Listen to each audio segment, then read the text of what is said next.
Hi, I'm Sandy Smith, and I'm super excited to be here with you today to help you learn to earn. Now, if you have your copy of Tiffany's book, Get Good with Money, the section that we'll talk about today is in Chapter 6.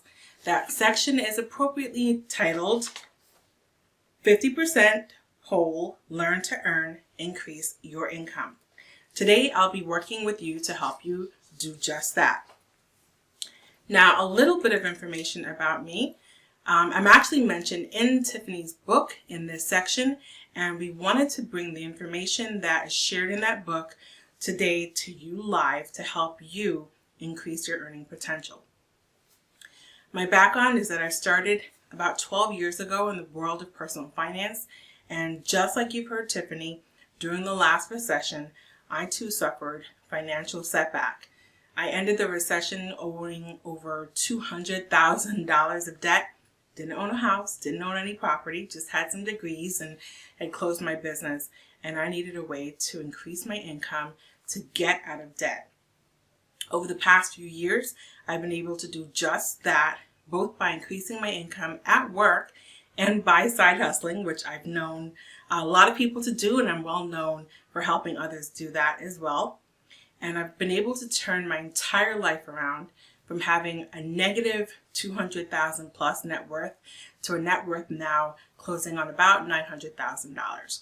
So I want you to be able to do just about that as well in your life and increase your earning potential right now.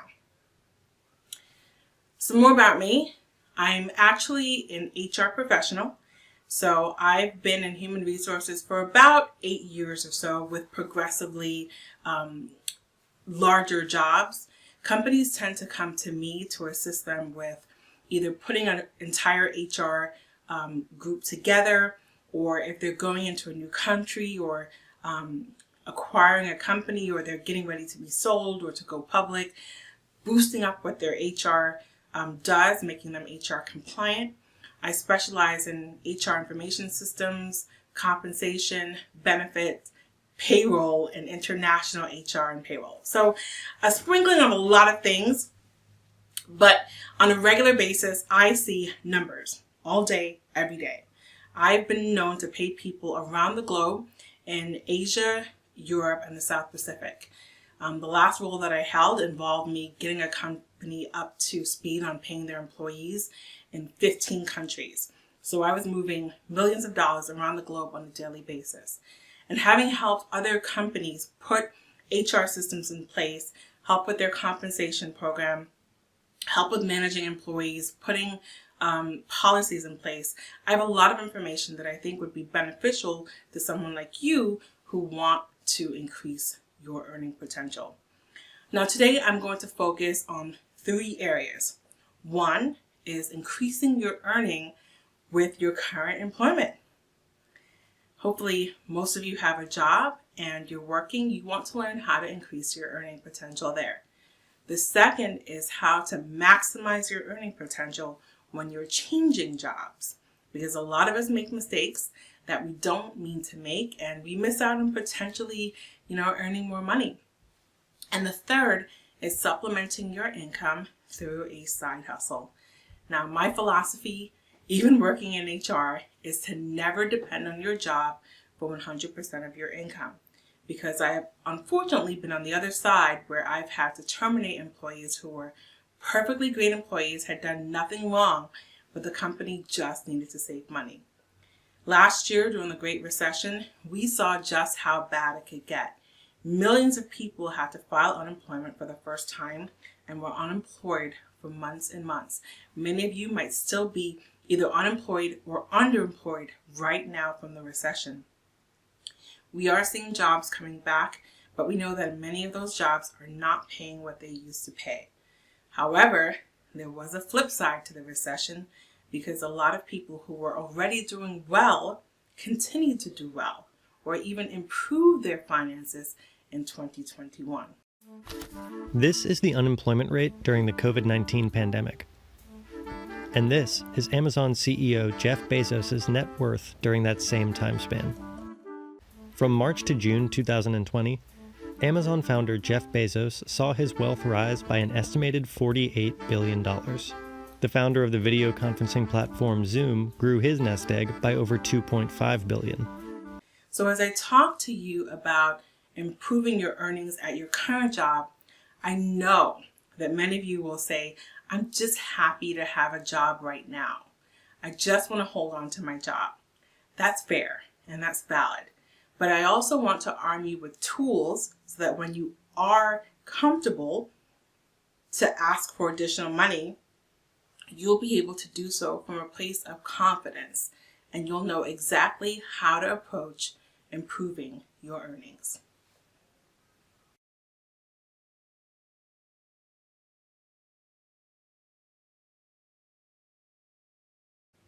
Now let me tell you why I've decided to focus on your earning potential at work first.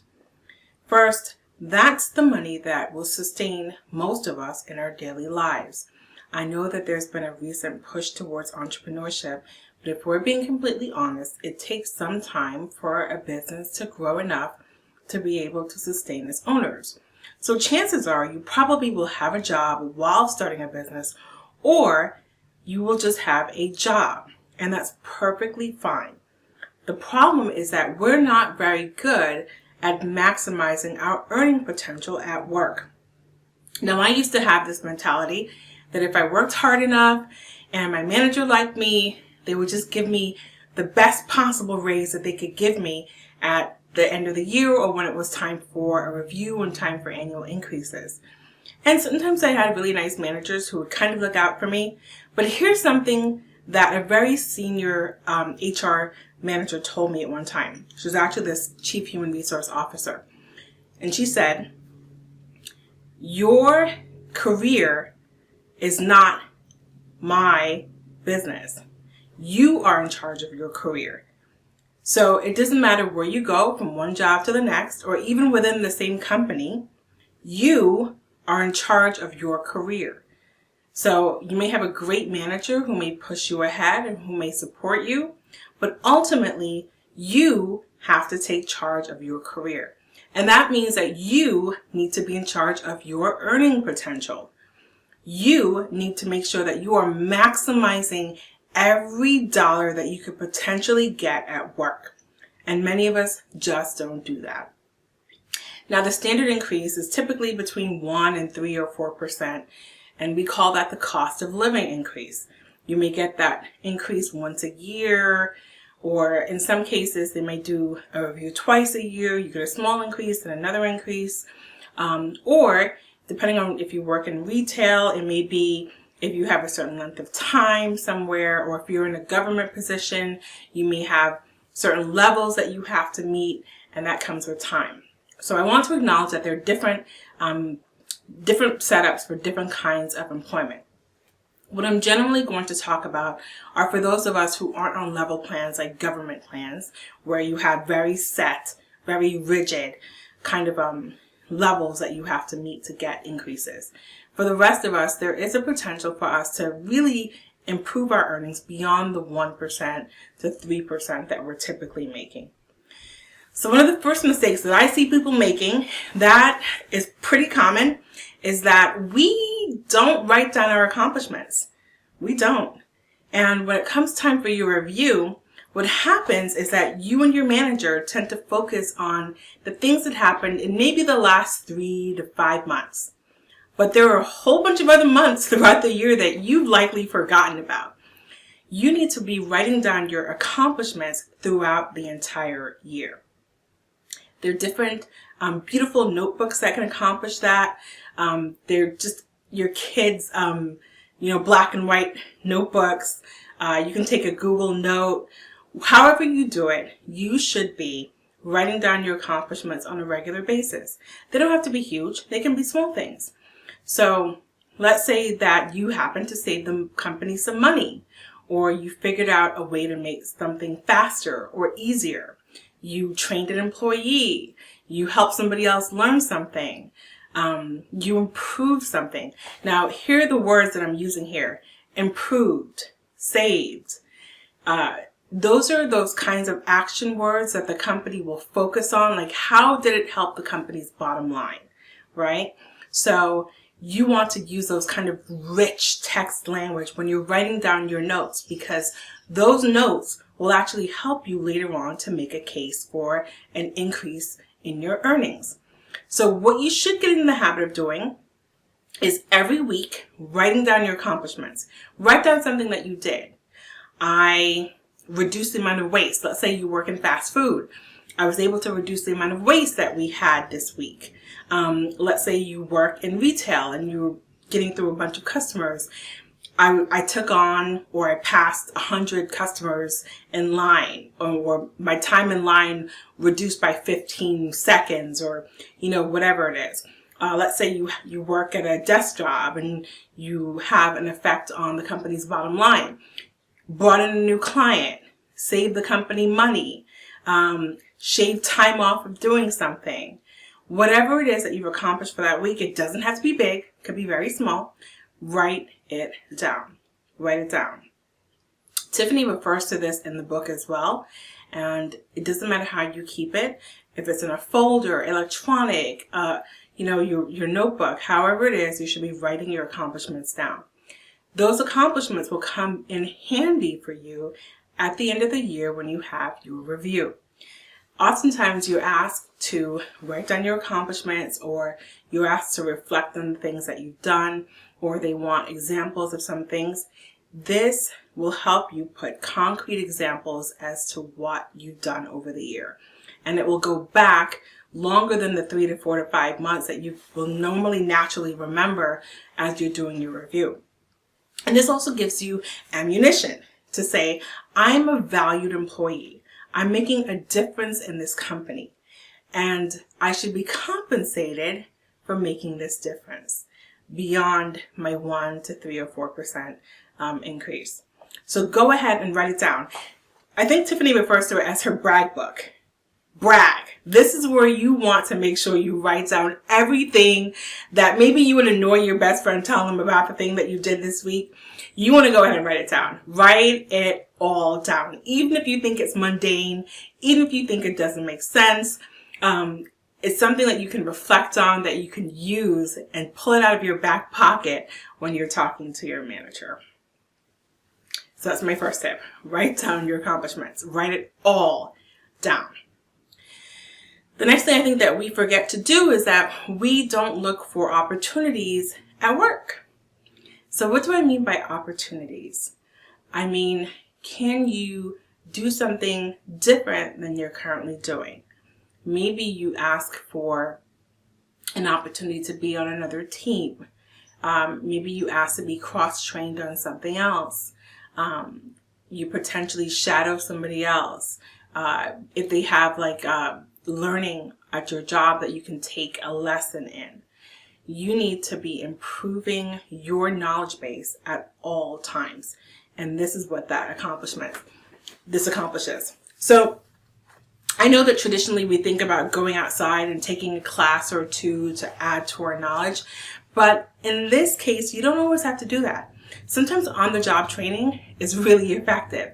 So even if it doesn't necessarily have to do very specifically with your role, perhaps adding additional knowledge that helps you function a little bit better, understand a different team, help somebody else out, that can help you be a more valuable employee. Cross-trained employees, or employees with a lot of knowledge, are worth money. And that money can translate to money in your pocket. So always look for an opportunity to add to your knowledge. And I always push people to look internally first before going outside. With that said, if you feel that adding knowledge means that you have to go outside to do so, then go ahead. It doesn't always mean a degree, by the way. It could be a certificate, or maybe it's a non-degree class that you're taking, but it can add knowledge. There are so many classes online right now that you could take that doesn't have to be expensive, doesn't have to cost a bunch of money. Even YouTube. Learning something on YouTube and you can internalize it and put it to work adds value and can help you, again, improve what you're earning at work. So don't be afraid to learn. It might mean, yes, you might have to go out of your way to add this additional knowledge. Yes, you may have to do things after hours. Yes, you may have to take a class, but all that translates to you being in charge of your career. And whether it helps you at this current job or the next job, it's something that can add to your earning potential. If you feel that you do need a degree, however, degrees do come in handy. I know that it's pretty popular nowadays to trash going to school, getting a college degree, but whether it's a degree or some certification, because you don't always need a degree, additional letters behind your name can equal additional money in your pocket. So if you're doing something, if it's not specific training to your job, but it helps you notch up your profile a little bit, even if it's just making your LinkedIn look better, and it does so in a way that's cost effective, because I don't want you going into a huge amount of debt to add those additional letters, then it can make sense. It may not pay off immediately, but it will pay off in the end. And at some point over time, it makes you a more attractive prospect or employee. So here's an example. When I went to school for my MBA, I did so thinking that it would help with the job that I was in at the time. It did not. Didn't help with that job. Didn't help with the next job. But 2 jobs later, it definitely came in handy. And it's come in handy as I was a consultant, people are looking for my education, and as I've grown internally within HR organizations and building out the function within additional companies, they're looking for what I have. So 1, getting a certification. So I've got 2 certification in HR and in payroll, and then additional certificates in systems that have really helped. And then attach that to having the MBA, it's made me a really, really valuable candidate to where I've had people bidding on employment for me to be able to employ me. So don't be afraid to learn more so that you can earn more.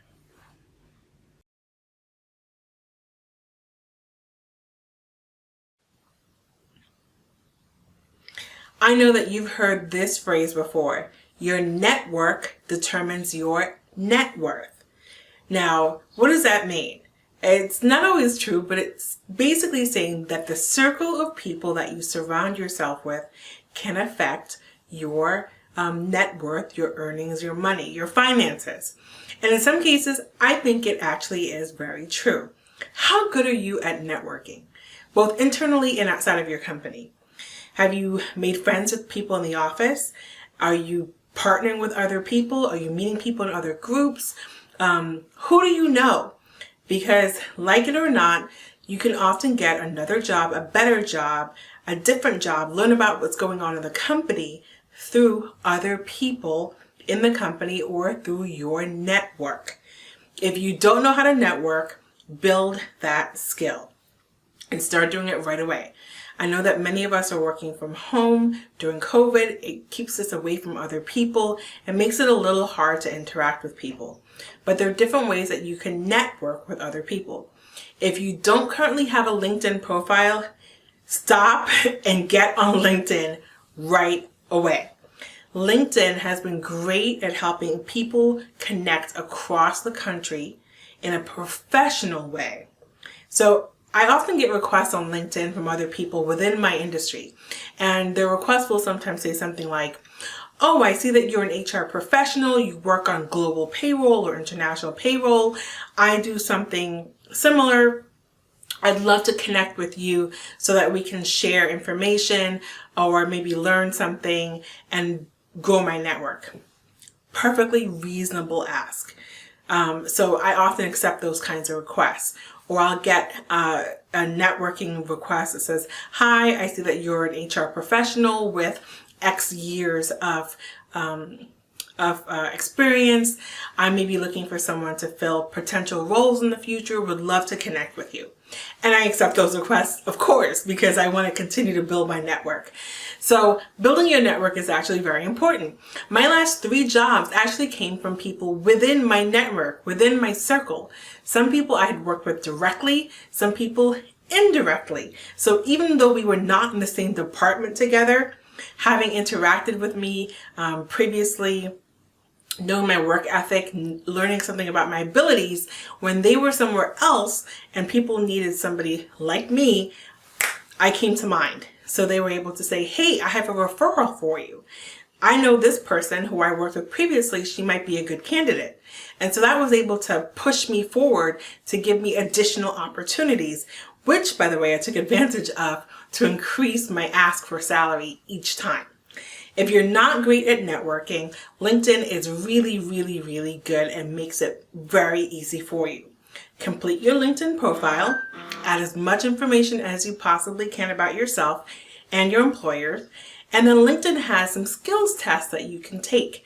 So if you can add, skills and things that you know to your profile, it makes it a little bit more attractive. It can come in very handy when you're looking for new jobs because it's almost like a resume that's sitting there. It allows recruiters to find you based on your keywords and your skills. You can add people within your area that you either know or in your circle that you know, or people within your industry that you might want to get to know to help build your profile better. So you want to network within your company and outside of your company. Other ways that I've been networking that have been very effective is going to conventions and industry kind of events. So once you're in particular industries, especially if you sign up for mailing lists or if you belong to professional magazines within your industry, you can find out events that are occurring. Some of them are free, some of them are paid, and you'll basically be interacting with people who are within your circle of profession. So you get to know more people, they get to know you, you could potentially hear about things that are going on, maybe opportunities that you might want to take advantage of, get your foot in the door, and be able to grow your own potential earnings that way as well. So network. But there's a right way to do it. Don't just collect people to collect people. Connect with people in a genuine way. So as I suggested and as people have reached out to me, their message hasn't been, hey, I see you're doing this, I want to connect. They actually add a little bit about themselves, because I actually decline connection requests all the time, especially from people who just click my name and add. If there's no value add for me, I won't accept a connection request. But if you put something else in there, I might be more inclined to connect with you. If you find yourself in a location even like this, a summit like this, you may have other people that you may want to connect with on one level, and it may lead to other things in the future. So build your connections at work currently, especially because those people will get to know you and how you work, things that you know, and then build your connections outside of your current job, because those can lead to additional opportunities in the future.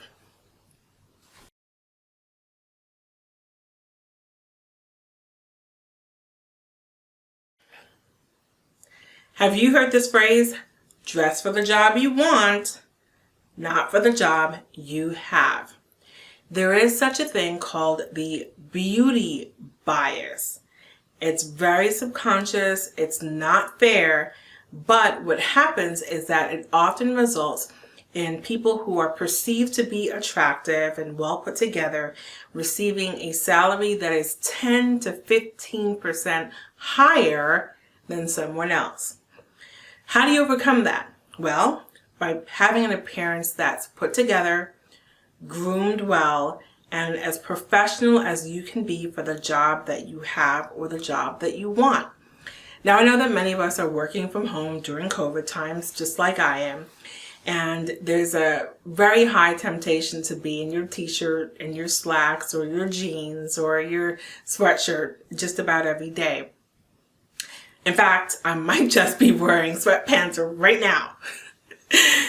What you can do and what you should do to help overcome this bias is maybe you have a professional appearance from waist up, right? So that means making sure that your hair is put together. Perhaps having just a jacket that you throw over your t-shirt like I've done today. Or just putting an appearance together where you're neat, your clothes aren't wrinkled, you look like someone who wants to be professional. And that also applies if you're working retail or fast food or any of those jobs where you may potentially have a uniform. You know that you can look around and see some of your colleagues are more groomed well than others. Some are more put together. Maybe their clothes are ironed versus wrinkled. You can have a professional appearance no matter what kind of job that you're doing. And people notice that. And that notice results in more money, whether you know it or not. It also results in people thinking a little bit more highly of you. This is a bias. I know that it is. It is very subconscious, but I think it's important that you're aware of it so that you can at least overcome it. So try to make sure that you are put together as much as you possibly can through your regular day-to-day work. Have a professional appearance, be neat, be groomed well, and that will help you overcome the bias. 10% extra on your pay, it adds up.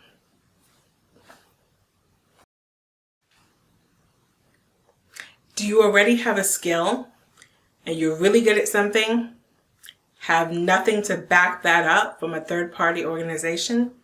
You might want to consider getting certified or getting some kind of certificate or having some kind of third party say that you're really good at doing something on another piece of paper. Behind me on my wall, I have a number of certificates and a couple of degrees back there. And what that helps is to get my potential employers to know that somebody else has judged me to be able to know enough about a subject to give me a certificate. So I want you to get certified where you can. Get some kind of certification to back up your knowledge. I remember a number of years ago, at this point it's about 20 years ago, aging myself, I learned SQL. And I had to learn SQL for a new program that I was learning in HR, actually, because I was considering going into HR at the time and wanted to learn a program that was based on SQL. And I learned a lot of it on my own. And then I said, let me get some formal training. Took some very inexpensive classes. What I didn't know was that each class came with a certificate at the end. So I took level 1, level 2, level 3 of those classes, had my 3 certificates. And then when it was time for me to actually change careers to go into the job that I wanted, and they were like, do you know how to use SQL? I could have said, yeah, I know how to use SQL. But not only was I able to say, yes, I know how to use SQL, yes, and I have a certificate from this place on level 1, level 2, and level 3.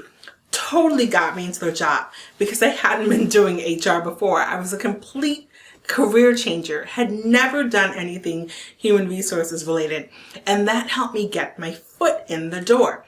So whether you use Excel on a regular basis or you're a really good keyboardist, whatever it is, there's somebody out there that gives a certificate for something that you know. And that certificate can absolutely help you earn more money. So I think I've got a certificate as a senior certified HR professional from the Society of Human Resources Managers. I have another certificate I'm a certified payroll, I forget what the CPP is, that I don't even use them. They're just letters, they're just certificates on my wall, but they've totally helped me open doors for things that I already knew how to do and had been doing for years. But now that I had a third party say that I knew how to do it, absolutely helped me get probably my last 2 jobs very easily past other candidates. I not only had the third party that said that I was able to do it, I also had on-the-job experience. I had been doing things in some cases already, and that piece of paper just really helped to back up what I was saying and helped the employer make a decision on, giving me a chance to get the job. If you're already in a job, sometimes some employers will accept your certificates and give you a pay bump for it. Not everyone does that. Some do, some don't. Some government jobs do that.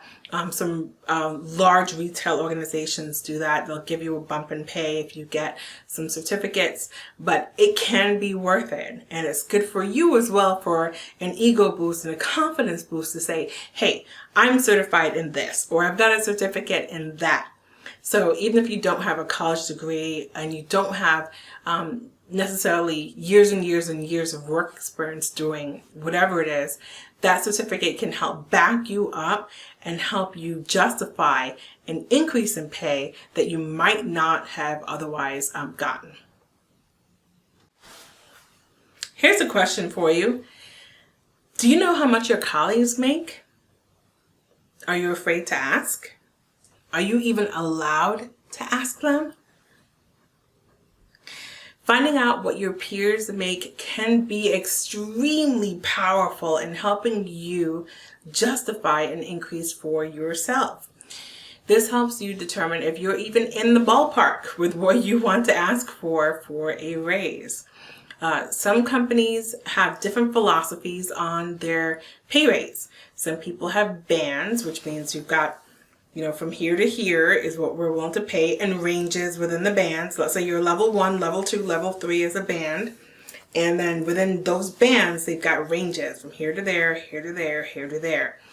But companies are willing to go over their bands for the right person. So if you're, let's say, a sales clerk and you have very little experience versus somebody who's been in sales for like 5 years, you're on different levels and their bands might be different. But if you're really, really, really good at your job, you can potentially justify getting paid more than a level 1 sales clerk. I know that many companies don't even allow employees to share their salaries. It's kind of taboo. They might penalize employees for sharing. But if you have friends within the industry, and if you've been networking and you've got friends outside of your current employer, why not ask? Say, hey, I make X. How much do you make? And keep in mind that salaries will range depending on where you live. So if you live on the coast, it tends to pay a little bit more in general than if, let's say, you live down south. Or if you're in certain industries, will pay more than others. So the tech industry pays higher than some other industries. Or you may have very rigid rules on your pay, which government entities tend to have very rigid rules on pay and what they're willing to pay for each position. Or some people may take in years of experience into consideration, certification into consideration, a lot of different things. But you at least want to know the range, right? If you don't have friends who are willing to share what they're making, or you don't know a lot of people within your industry, then I suggest that you take your research outside of your company. That's why I love LinkedIn. I look for open jobs that match what it is that I'm doing in my experience and see what they're paying. I also look on sites like Glassdoor.com. I look on Salary.com, and there are a number of different sites that are like that where you can do your own market research. Basically, you punch in the state that you're in and your job title. And mind you, different companies might have this different job titles for basically the same thing. So, change up the job title a lot, as long as it matches what it is that you're doing. And then it will spit out numbers and tell you ranges for what people are getting paid in those industries or in that area. Or people may have reported how much they're getting paid, especially on Glassdoor. People tell you their actual salaries at the actual companies and what they made. So it gives you a bit of information that you probably wouldn't get otherwise. So when you go and ask for an increase or a raise, you're actually armed with pretty good information and intel that you might not otherwise have. I can tell you that as a professional who sees numbers all day, every day, around the globe, I used to be very surprised at the disparity in pay from one person to the next who might be sitting right next to each other doing the very same jobs with similar levels of experience. And I can tell you that the difference is often who asks for more money. That's pretty much usually what happens. Or you can have somebody who's been at a company for a long time and they've just been bouncing along with their 2% increases, 3% increases, and somebody new comes in and blows that number out of the water because, again, they negotiated a salary or they came in with a higher salary expectation. And it's very hard sometimes as somebody who sees on the back end what people are making, knowing that there are huge disparities, knowing that the company probably could pay the lower paid person more, but that they have no incentive to. So it's in your best interest to find out what other people are making, and it'll put you in a better position to negotiate. Speaking of negotiating your salary, you've got to negotiate. You've got to practice negotiating. You've got to practice asking your manager for that raise. It can be nerve-wracking. It can be terrifying. But if you practice, you'll get better at it and you'll be a little bit more confident when you go into your meeting. So here's what I want you to do. I want you to take out your book. Remember, we should have been writing down our accomplishments, right? And go through your accomplishments and pick your best ones. And I want you to practice talking to your manager or boss during your performance review, or if you set up a meeting separately to talk about this. Practice what you're going to say. And I want you to use those rich words. You don't bring in your personal situation like, oh, my kid's not doing that great at school. I want to put him in private school, so I need more money. That's not going to work for you. I want you to practice, hi, Manager X. I helped the company save $10,000 last year when I did Y. I cut down or I improved the time that it took for us to do X from X minutes to Y minutes because I did this. I took on additional work when so-and-so left the company, and I've been doing it really well, and I believe that I deserve additional compensation. You want to frame everything in a positive light, and you want to frame it around how you have benefited the company.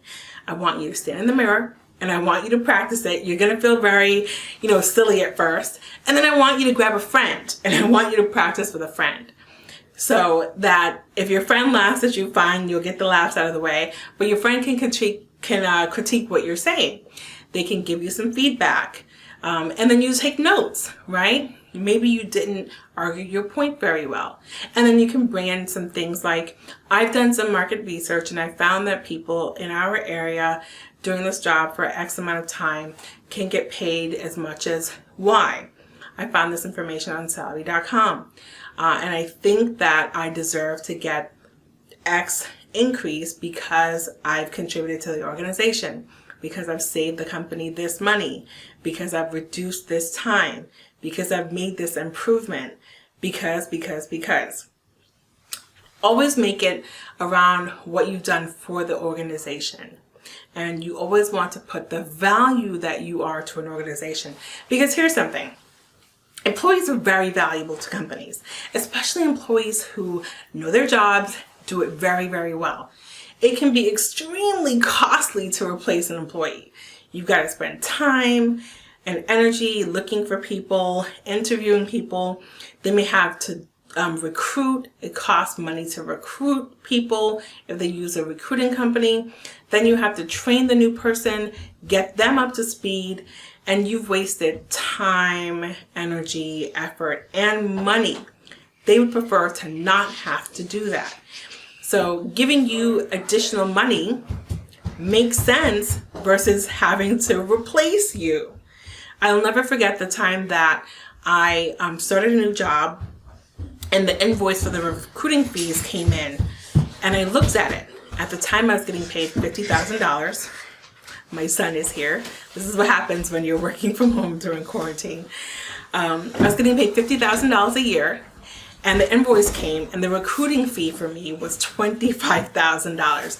Basically, this company had to pay 50% of my salary to find me to a recruiting company. Imagine if they'd had an employee there before, and the employee only needed or wanted a 10% raise. It could have saved them so much more money. So you want to make sure that you're framing things in a way that's positive for the company, and that will save the company money.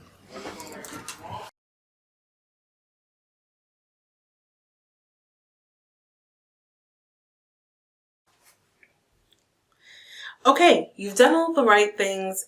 You've practiced asking for a raise. You've got your certification. You've networked. You've done everything. You went ahead, asked for a raise, and you were rejected. Yes, it happens. Be prepared to be rejected. What I'd like you to say is, what can I do to increase my earnings? Or can we have this conversation again in another 6 months? You want to set an expectation that you do want to see that increase, and you're willing to work and come back and revisit the conversation. If you love your company, great. Work on it and practice and continue trying to get that raise. But I also believe there's a time when you should seek opportunities elsewhere. Believe it or not, studies have shown that your biggest opportunity for an increase comes when you change jobs. It's true. When you find a new job is likely when you'll get the biggest increase. And I'll share with you. I recently changed jobs this month and received an increase that was over 30% of what I was making before. 30%. Actually, more than 30%. Why? Because I took that as an opportunity to negotiate a higher salary. And you absolutely should.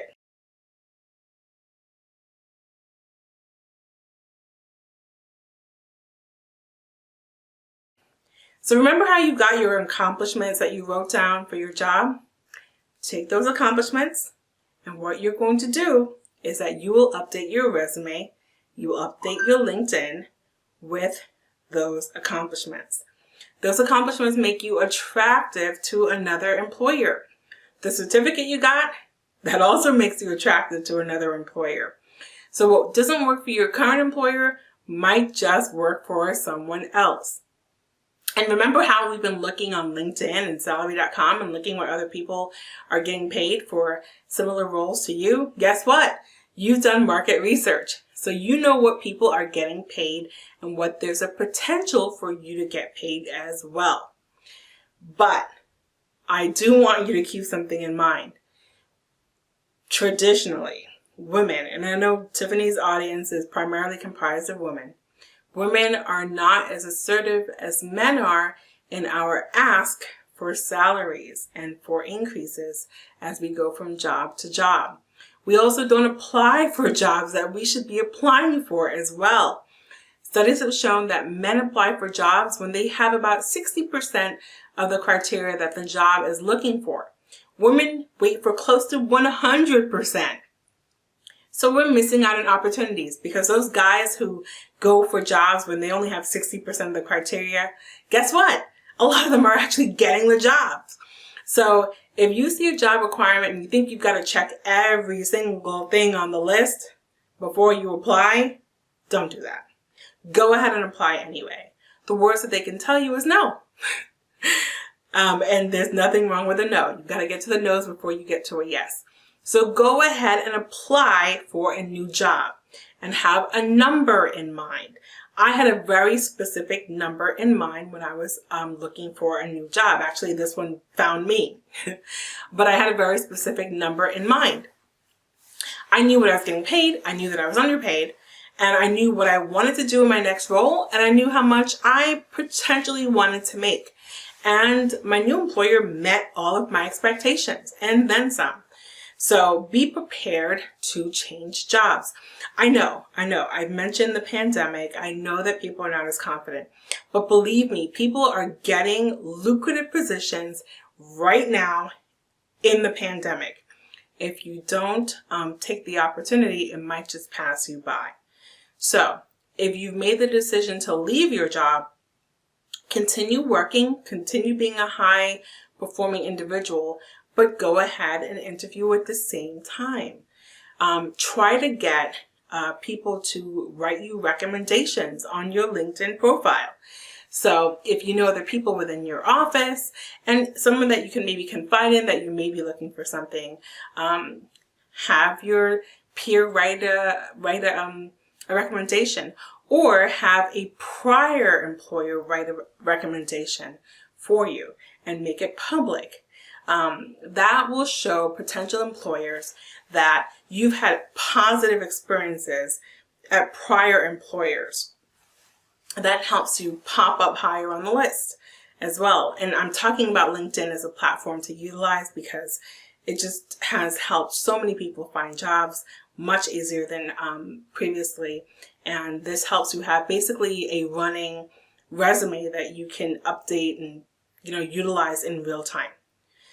So remember to go ahead and not be shy as you're going and thinking about potentially looking for another job. A scary statistic that I think many of us don't know is that women's earnings peak at about 40. 40 is very young. As a woman who's over 40, I've got to tell you that it's pretty scary. Because if you think about what age we're retiring at now, the official retirement age is 67. That's another 27 more years of working, at which time our income might steadily decline. So it would behoove you to get as much as you can, as early as you can, so that the years where you're maximizing your earning is longer, okay? Longer period. I used to make a mistake when I changed jobs thinking, oh, if I got like an extra $5,000, that would be great. And I wasn't thinking about what that meant to my overall compensation and my overall earnings. And I thought about that today as I was getting ready for this presentation, what my earnings looked like for years and years and years. And I would say that my earnings definitely skyrocketed within the last 3 jobs because I got the confidence to put all the things that I've shared with you in place so that I can improve my earnings. I've increased my earnings by over $100,000 in the last, it would have to be about 6 years. I didn't make $100,000 before that, but now I've added $100,000 on top of what I was making before that. So for a decade, my earnings were pretty stagnant, because I was really just thinking I'd be a great employee, and if I changed jobs, I'd maybe try to get, maybe $3,000 to $5,000, and that would be great because I was used to that as an increase, maybe if I stayed with the company, and I thought that was a great increase. I had to be aggressive. I had to be more assertive in my ask. I had to be armed with numbers. I had to be armed with figures, and I had to know what was reasonable for me to ask for. So if you've done that legwork in putting it together to ask for your raise internally, and it doesn't work for you, really consider looking for employment elsewhere. And consider asking for more than you think you want or think you even deserve when you move. States, a lot more states, I think currently 26 as I'm talking to you, states prohibit new employers from asking what your salary is at your old employer. I hope that you heard that. So your new potential employer can't ask you what you're currently making at your current job or your old job for many states. And it goes up every year, more and more states are adding this. That is to your benefit because I used to be this person that was putting my current salary, and then they would say, what do you want? And I'd say like $3,000 to $5,000 more. And they'd be like, yeah, that's great. Okay. You're already making, you're making $40,000 here. You want 45 with the new job. How about 43? How about 44? So they based my new salary off of my current salary. No mas, depending on what state that you're in. That means I'm open to asking for what I feel like I deserve, given, of course, all the conditions that I've given you before with like, the state that you're in, the industry that you're in, your current position, your knowledge base, et cetera, et cetera, et cetera, and the market research that you've done. Because most definitely, if I had to tell a current employer, hey, I make X, they wouldn't have wanted to give me a 30-something% increase. If they could have slid by giving me, 5% and said, hey, you probably would have gotten a 2 to 3% increase if you stayed at your current job. Here, we're giving you 5%. That's great. Come on over. They would have been able to get away with it because they would know what I'm making. Not knowing that, or not even caring that I was being underpaid for what it was that I was doing. So if your state, and I want you to Google it, if your state prohibits employers from asking what your current salary is or what your current pay is, that gives you even more opportunity for you to negotiate when you're coming for a new job. I want you to think of your salary, though, for your new job, or your compensation. You're hearing me say the word compensation. Not just in terms of your salary that you're taking home or your pay, but in terms of other things that make up your total compensation or total rewards is what industry professionals will use. So, for example, other things that might be worth money to you. And these might fall into the bucket. Maybe paid time off, like vacation time. Maybe perks that are worth money. Maybe they'll pay for lunch. Maybe they chip in for babysitting. Maybe they put money into your health savings account. Those are actual dollars that you might not get in your paycheck, but they might be worth money to you in one way or another. Or they might be helpful for you in helping you save money. So for me, for my last employer, I used to make a 2-hour one-way trek 5 times a week into work. 2 hours each way, 4-hour commute a day when I started as a consultant. And I said, I don't need to be into your office 5 days a week. I'm wasting 4 hours in commuting. I absolutely am not going to commute into your office 4 hours each day. Not going to happen. If you want me as a consultant, and then I later came on as an employee, I'm going to need to work from home 2 to 3 days a week. And they were able to meet that. I did not have to go into the office. And this was before COVID. I did not have to go into the office. Everybody else did. They didn't have a culture of people working from home at the time. But I made the case that I can do my job from anywhere in the world. I don't need to sit at a desk. I can still connect to the people within the team and the group from someplace else. I'm more efficient being able to work from home, and I'm not going to waste time commuting 2 hours one way to get there 5 days a week. When they agreed, that actually was helpful for me because that commute was also expensive. The commute cost me about $30 a day. So you're thinking, I'm not having to go to the office 2 to 3 days a week. That $60 to $90 a day, a week that I was saving, multiply that out for the year, that was actually money in my pocket that I saved. Now, they didn't give me the salary that I wanted at the time because I was much more highly compensated than the previous people who had been in the role, but I also took on more. But that savings added to money in my pocket as well. And then I made sure one of the days that I went in was the day that they provided lunch, so I wasn't having to pay for lunch. And then when I went into the office, I was able to condense my time. So I was at my desk from a certain time to a certain time, and I left earlier than everybody else. I pieced out about an hour and a half to 2 hours early so that I could commute, my 2-hour commute, to go home. So then I had a shorter day in the office, the days that I was required to be there. That time was worth something. Your time is worth money. I was also able to take some time off. They had an unlimited time off policy, but in previous employers, I've been able to negotiate additional time off when they couldn't give me more money. I've been able to negotiate one-time sign-on bonuses, which can be very lucrative. Maybe they can't meet your salary, every year. But if they can pay you, a one-time bonus to come on, which I've had, that adds up to money as well. So there are different things that add up to your total compensation that you need to think about when you're looking for a job.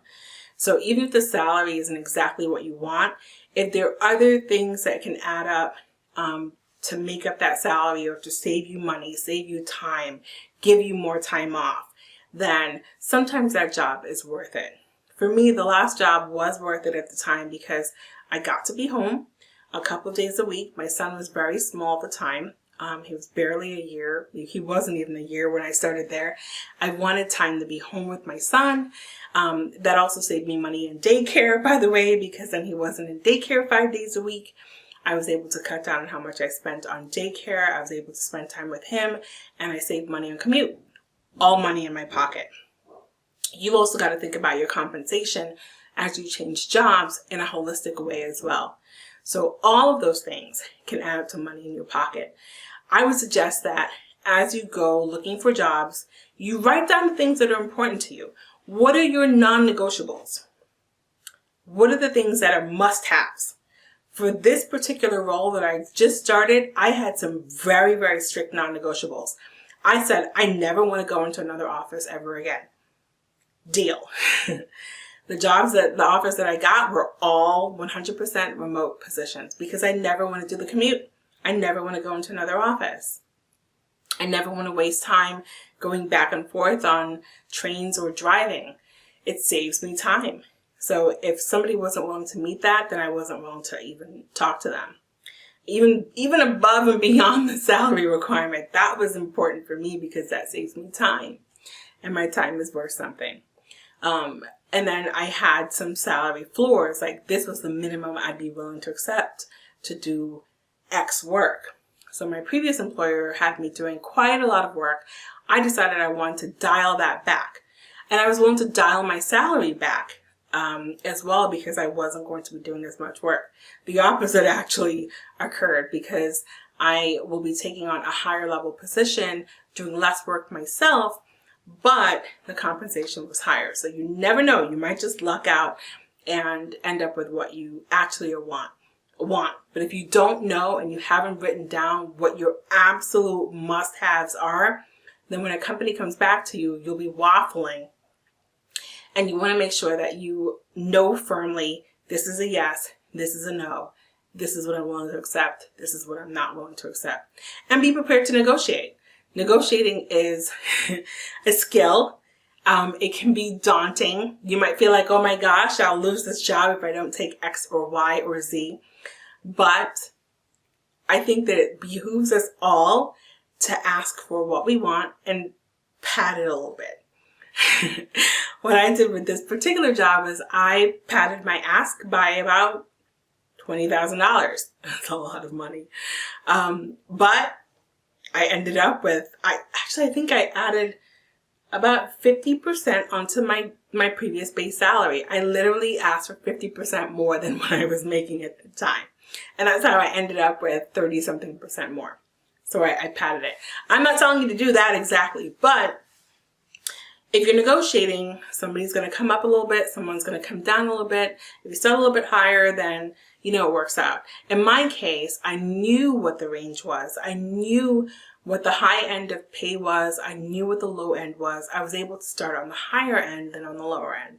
And that made all the difference for me. So if you're changing jobs, write down what you want and take everything that you've done when you were looking to ask for a raise and put that whole energy and all that work into securing a new position.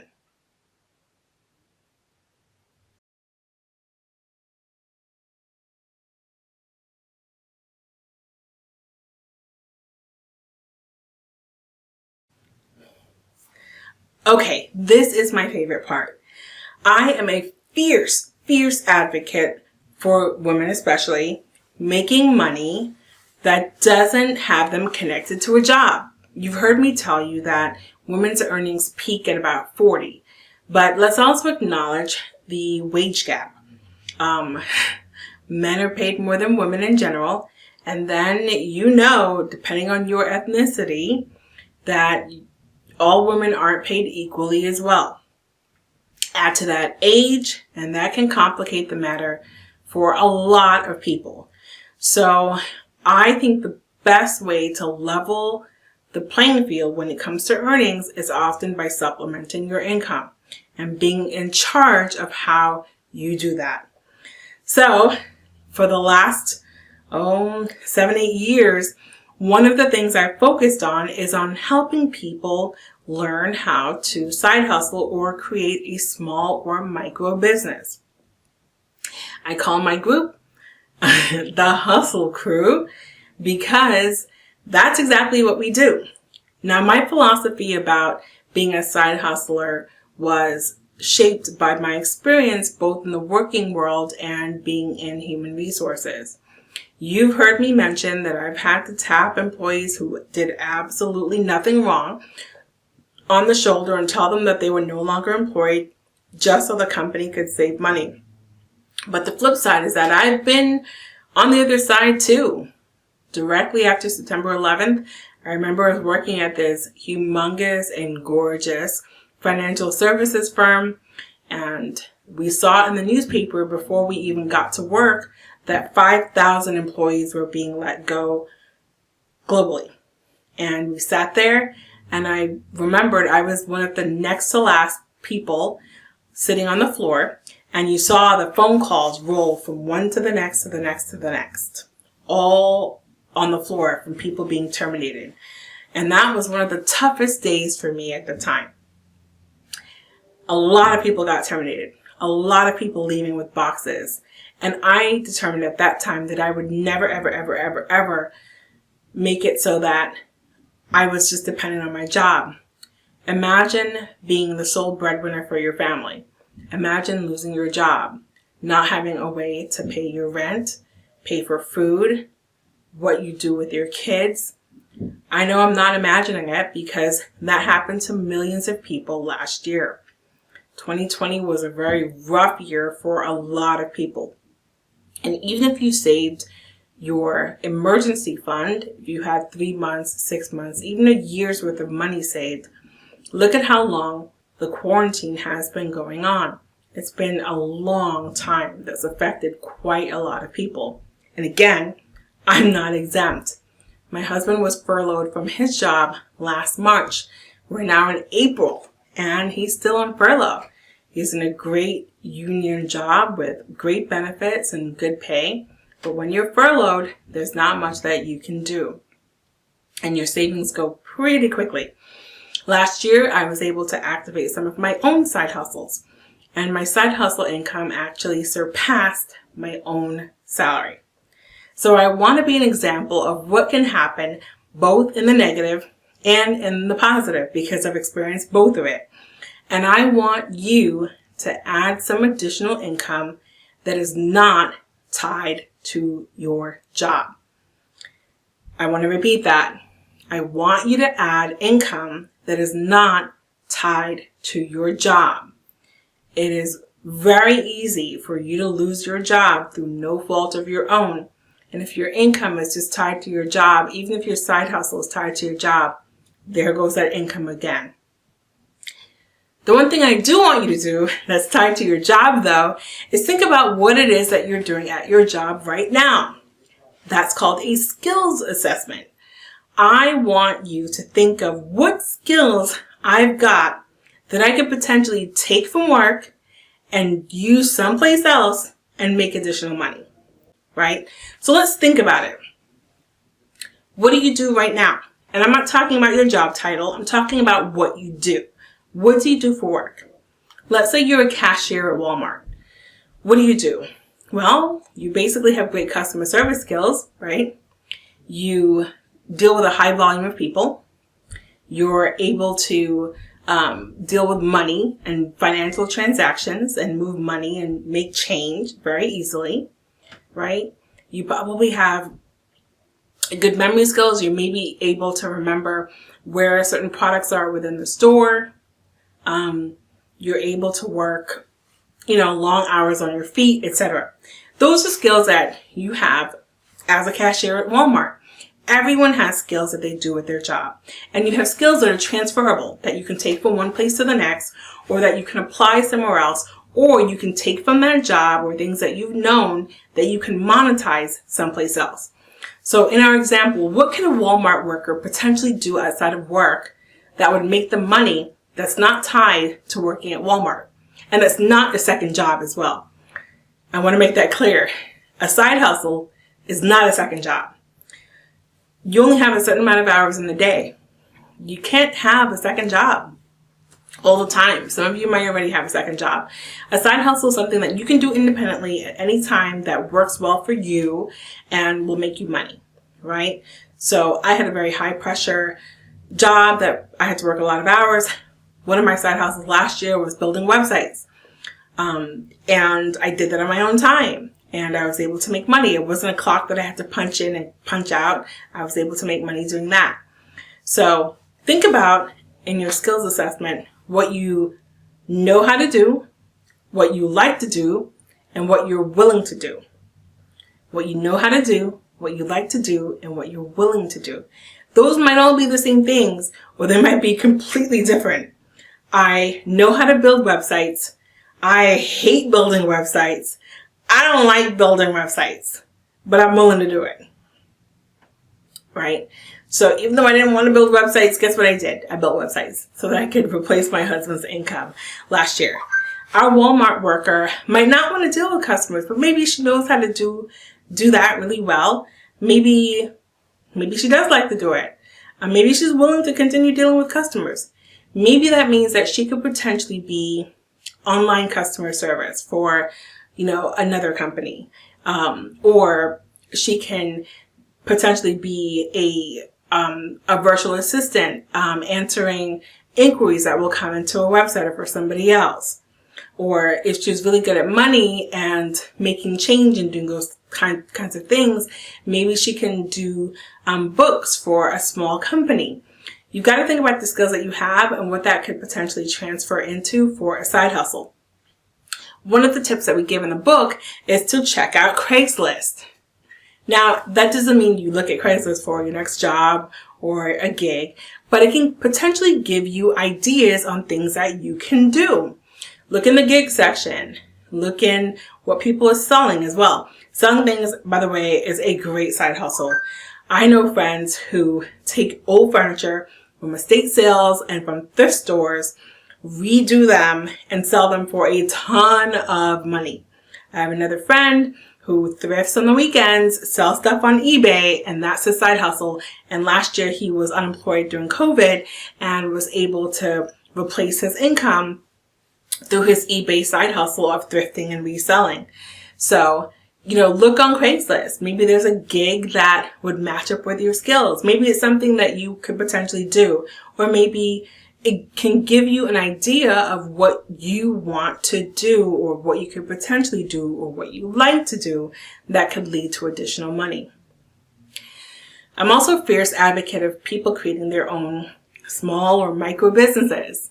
So entrepreneurship is not for everybody, but in many ways, many of us are really entrepreneurs as well. You can be an entrepreneur while working at your current job. So if you have a micro business, it employs just you, and you're able to make money out of that business, that's a legitimate side hustle as well. For me, I was a consultant. I was an HR consultant, just me. And I charged a decent amount of money per month to be a consultant. But it was something that I started on the side while working for a previous employer. I realized that I had a bunch of skills that I had learned through working in different roles in HR, that if I combine them, it could be a really powerful tool that other businesses could use.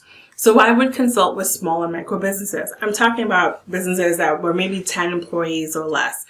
And maybe they couldn't afford a full-time HR person, but they could afford a consultant that they could, ring up every so often with a question.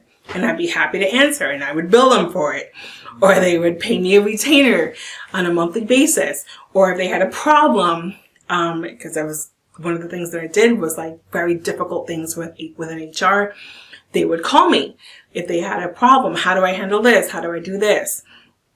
And I was able to bill for that. So that was my micro business. Treat your business as a business, but it is also and can be a side hustle. And your side hustle, like me, could lead to a completely different career within your field. Your small business doesn't have to necessarily grow into a large thing. I want you to keep that in mind. It is perfectly fine for your side hustle to be and remain a side hustle. It doesn't have to replace your job.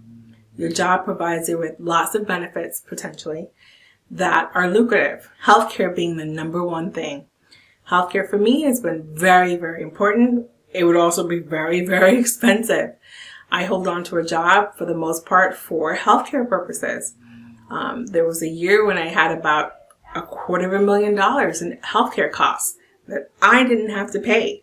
My employer paid.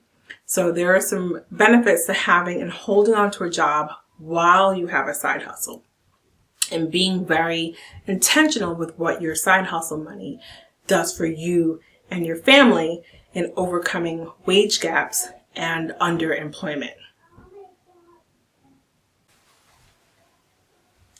So while I spoke about you doing an assessment of your current job, your side hustle can be something that has absolutely nothing to do with your current role.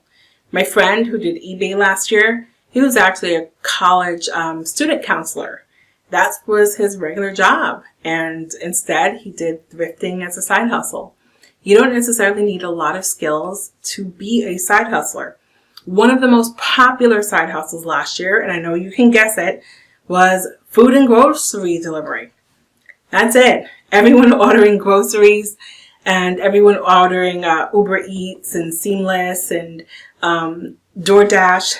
The people who delivered your food, side hustlers. So you don't need a lot of skills to necessarily side hustle, and it can have absolutely nothing to do with your current job. And that's perfectly fine. You find the side hustle that works for you, for your family, for what it is that you want to do, what you're willing to do, and do that. As long as it's paying you what you think that it needs to pay you, the side hustle is perfectly valid, and you shouldn't be discouraged from doing whatever it is that will put money into your pocket. One of the groups that I get questions from quite often are moms. And moms may say, I have a small child, I don't have any skills. But the fact is that you do actually have skills. It takes a lot to be a parent. It takes a lot to be a mom. One of the most popular side hustles last year and coming into this year was actually childcare. Many states still have restrictions on the number of kids that can be together. So childcare was really, really popular and still continues to be really popular.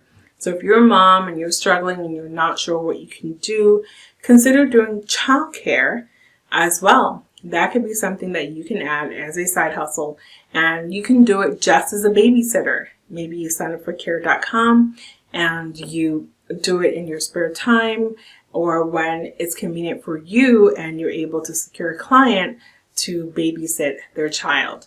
Perhaps they have to do errands or, whatever it is, and that could be something. I say that to say that whether you think you have skills or not, your side hustle does not have to be something that is stressful. Perhaps you don't like doing what you're doing at work and you don't want to do it outside of work. That's fine. Whatever it is that meets your needs is a perfectly valid thing for you to do. As long as it meets your needs and you're okay with the money that you're making, any hustle is a side hustle.